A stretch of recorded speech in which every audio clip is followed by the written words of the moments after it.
Hi everyone, this is Heidi from My Reading Life, and I'm here today to film a tag video. And this tag video is the intimidating TBR tag. I was tagged by Doris from All D Books, and the original tag is from Books and Lala. So I will tag Doris's rendition of this down below so you can see what her answers to these questions, and let's just get to them because I think these are great questions and it gives me a chance to talk about some books that perhaps I haven't talked about yet on this channel. So the first question is, what book have you been unable to finish? And so this one is one that's been on my nightstand since the beginning of the year. I purchased this book last fall. And it is Come As You Are, The Surprising New Science That Will Transform Your Sex Life by Emily Nagoski.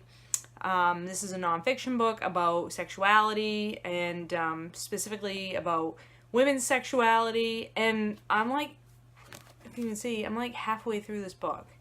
And it's engagingly written and it's about a topic that I'm interested in, and I don't know why I don't pick it up. I can't even tell you. It's just not anything I'm ever drawn to pick up, but I will finish it one of these days.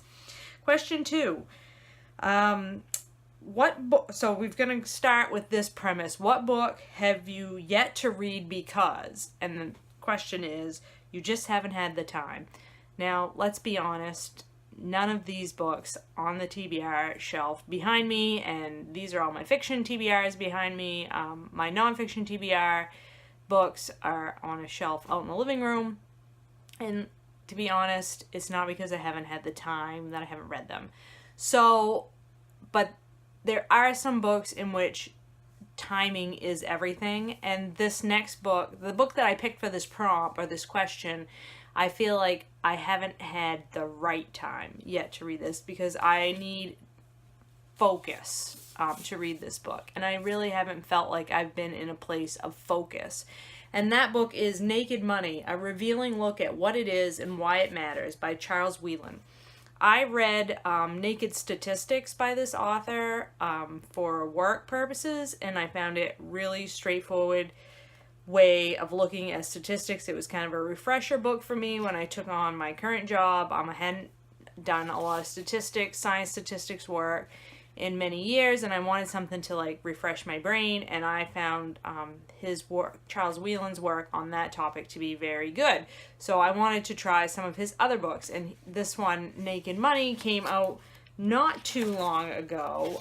This book was published in 2016, and I thought, you know, I don't know an awful lot about money and the monetary system, and this might be a great way to learn more about that, but I think it's a book that requires me to like be focused, and I just haven't felt like the timing has been right. So what book have you yet to read because it's a sequel? And the answer to this one is Behind the Shattered Glass by Tasha Alexander. And this is actually an advanced reading copy that I won on Library Thing quite a few years ago. And I have not read it because there's a bunch of them that I haven't read in the series. This is like book, I don't even know which one this is in the series, but I think I have like 2 or 3 before this one that I have yet to read. I think the last book that I read in this series was the Floating City one. No,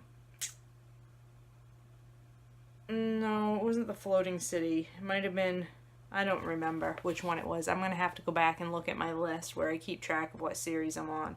But this is a historical mystery series in which Lady Emily is the main character, and she and her husband, who is a spy for the Queen, I believe, solve mysteries in cities all over Europe. And I enjoy this series, but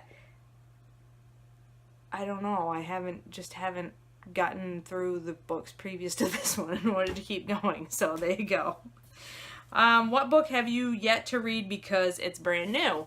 Here's a book I haven't even hauled yet that I just picked up. It's Rolling Blackouts, Dispatches from Turkey, Syria, and Iraq by Sarah Glidden. This is a graphic novel. That's what it looks like on the inside. This is about being a journalist and being in the Middle East and reporting on things that are happening in the Middle East. So somewhere I heard a review of this, or somebody talking about this book, and I saw it on a discount rack in a store in the mall in Bangor for like $5, and I thought, I'll give it a whirl for $5. What book have you yet to read because it's a book by an author that you've read a book in the past and didn't enjoy it? And that one is Under the Skin by Michelle Faber. I tried to read A Crimson Petal and the White, or The Crimson Petal and the White, which is historical fiction by the same author many years ago, and did not finish it. I just couldn't get into it. I just didn't have, it wasn't that it was bad, it just didn't hold my interest, and when I put it down I didn't have any driving need to pick it back up again. But my niece gave me this book. She read Under the Skin and really loved it, and it's about a female driver who cruises around Scotland and picks up men, and I don't know what she does with them after that. So I think it's like a contemporary, kind of creepy, suspenseful novel. My niece really liked it. She thought I would like it, and so I'm willing to give Michelle Faber another try. What is a book on your TBR that you're just not in the mood for? For that, I picked this one, Night Broken by Patricia Briggs. This is a book in the Mercy Thompson series. This is Urban Fantasies. Mercy Thompson is a shapeshifter. Her animal form is Coyote, and this series, Urban Fantasy series, takes place in the Pacific Northwest in the United States, and I really love it. I love this series.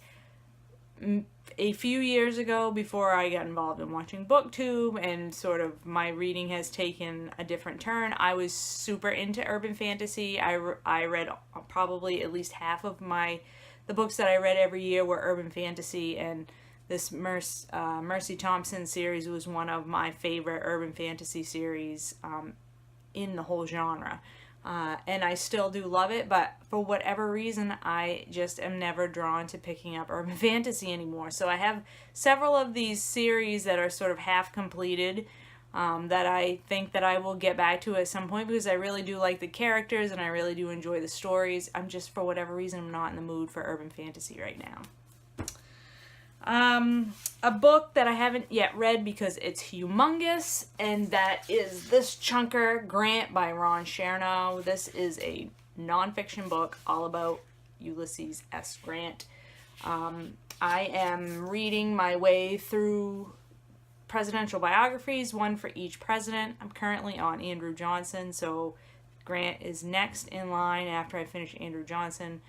The Andrew Johnson book is also quite a chunker, although not as big as this bad boy. But Andrew Johnson is not a very interesting character, and the biography that I picked is exceedingly, exceedingly detailed. So I am slowly working my way through that, and when I'm done that, I will get to Grant, but it is quite intimidating because it is just simply enormous. But I have read Chernow's book on Washington, and I really did like that one. He is detailed as well, but he writes, and I find his writing style a lot more accessible. So I think I will like it when I get to it, but I just haven't got there yet. And then a book that I haven't read yet, but it was a cover buy that I have since heard bad reviews or poor reviews about, and I didn't really have anything that I thought fit the bill for something that has poor reviews for the specific book. But what I chose for this is this book, which is Howard's End by E.M. Forrester, which I think is an absolutely beautiful copy. This is a vintage classic. You can see they have this series of books that has these spines with these little triangles on the spine there, and I just think this is a beautiful copy of this book. And obviously Howard's End isn't, there might be some poor reviews of it. I mean, some people don't like Howard's End, but many, many, many people like Howard's End. But E.M. Forrester seems to be one of those authors that people either love or they hate. So I've definitely heard negative discussions of E.M. Forrester, or people who say they do not like E.M. Forrester. I don't believe I've read any E.M. Forrester, so I don't know. I have no opinion yet, but this one's been sitting on my TBR shelf for at least 3 years, so hopefully, you know, I will get to it at some point, but I very much think that this is a beautiful cover. And then the last question is, what is the most intimidating book on my TBR? And that, for me, is Wolf Hall by Hilary Mantel. This is obviously historical fiction. It's won tons of prizes. Hilary Mantel is beloved on BookTube. I am scared to read this book. I have heard that it's written in the second person, which I find difficult. I don't think that's particularly an accessible style. I'm really worried that I will be entirely lost when I read this. And so it's one of those books that I know will be challenging, at least at first, and so I put it off, or it doesn't ever seem to be the time for a challenging read like this.